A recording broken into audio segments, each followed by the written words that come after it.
গুয়াহাটি বিশ্ববিদ্যালয়ে অনুষ্ঠিত হচ্ছে বিশ্ববিদ্যালয় সপ্তাহ উপলক্ষে আজ অনুষ্ঠিত হয় এক বর্ণাঢ্য সাংস্কৃতিক শোভাযাত্রা। এই শোভাযাত্রায় অংশগ্রহণ করে ৩৫টি বিভাগ এবং ১৫টি আবাসিক হলের ছাত্রছাত্রীরা। অসমের স্বনামধন্য সঙ্গীত জগৎ, অভিনয় জগৎ, সাহিত্য জগৎ প্রভৃতি নানা ক্ষেত্রের বাস্তবধর্মী চিত্র উপস্থাপন করা হয়। নারী নির্যাতন থেকে শুরু করে নাম ঘোষা, মূকাভিনয় সহ বিভিন্ন সামাজিক এবং সাংস্কৃতিক প্রেক্ষাপট ছাত্রছাত্রীরা প্রাণবন্তভাবে ফুটিয়ে তোলে।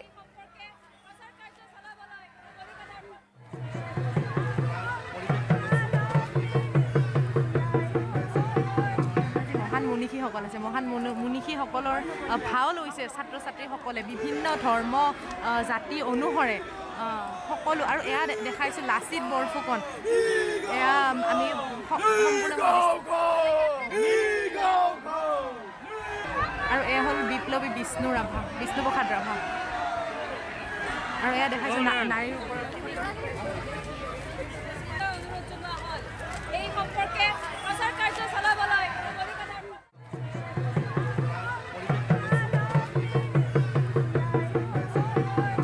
মহান মনীষীসকল আছে, মহান মনীষীসকলৰ ভাও লৈছে ছাত্ৰ ছাত্ৰীসকলে। আৰু আমাৰ গুৱাহাটী ইউনিভাৰ্চিটিয়ে প্ৰত্যেক বছৰে আমাৰ কৃষ্টি সংস্কৃতি খুব ধুনীয়াকৈ নিদৰ্শন দাঙি ধৰি আছে। আশা কৰিছোঁ আগলৈও এই যাত্ৰা তেওঁলোকে অব্যাহত ৰাখিব। বিশ্ববিদ্যালয়ৰ যিখিনি ছাত্ৰ ছাত্ৰী আছে তেওঁলোকক মই অনুৰোধ কৰিছোঁ যাতে তেওঁলোকে আমাক এইখিনি প্ৰচেষ্টাত আমাৰ জুবিন দাক আমাৰ মাজত সদায় জীয়াই ৰাখক, তেওঁ কলা সংস্কৃতিক জীয়াই ৰাখক, এইখিনিয়ে মই কৈছোঁ। খুব সুন্দৰভাৱে তেওঁলোকে আমাৰ অসমৰ কলা কৃষ্টি, অসমৰ আচাৰ নীতি এই গোটেইবিলাককে মানে প্ৰতিফলিত কৰাৰ কাৰণে, আমাৰ সম্পদসমূহকো প্ৰতিফলিত কৰাৰ কাৰণে এটা প্ৰচেষ্টা চলায়। ছাত্ৰ ছাত্ৰীসকলৰ এই প্ৰতিভা, তেওঁলোকৰ সৃজনশীলতাক আমি আদৰণি জনাইছোঁ। যোৱা এসপ্তাহ ধৰি গুৱাহাটী বিশ্ববিদ্যালয়ৰ বিভিন্ন ধৰণৰ নৃত্য গীত, খেলা ধূলাৰ মাধ্যমেৰে সকলো ছাত্ৰ ছাত্ৰীয়ে নিজৰ প্ৰতিভা বিকাশ কৰিবলৈ সক্ষম হৈছে। আজি সাংস্কৃতিক শোভাযাত্ৰাত সকলো বিভাগ আৰু হোষ্টেল আৱাস নিবাসৰ এখন আমি বৰ অসমৰ প্ৰতিযোগিতা দেখা পাইছোঁ। ইয়াতে আমাৰ নৱপ্ৰজন্মই আমাৰ সকলো পুৰণা সংস্কৃতিখিনি যে দেখুৱাব সক্ষম হৈছে আৰু আমাৰ সংস্কৃতিৰ যুগ যুগান্তৰলৈ তেওঁলোকে ধৰিবলৈ সক্ষম হৈছে, এই আমি আনন্দিত হৈছোঁ। মই সকলো প্ৰতিযোগীকে শুভেচ্ছা জ্ঞাপন কৰিছোঁ আৰু যাতে তেওঁলোকে নিজৰ পঢ়া শুনাৰ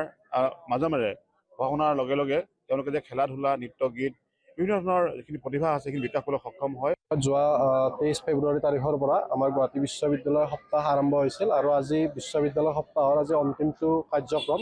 আৰু আজি অন্তিম কাৰ্যক্ৰম হিচাপে আমাৰ গুৱাহাটী বিশ্ববিদ্যালয়ৰ 12 ৰহণীয়া শোভাযাত্ৰা সাংস্কৃতিক শোভাযাত্ৰা প্ৰতিযোগিতা ইতিমধ্যে সম্পূৰ্ণ হৈ গ'ল।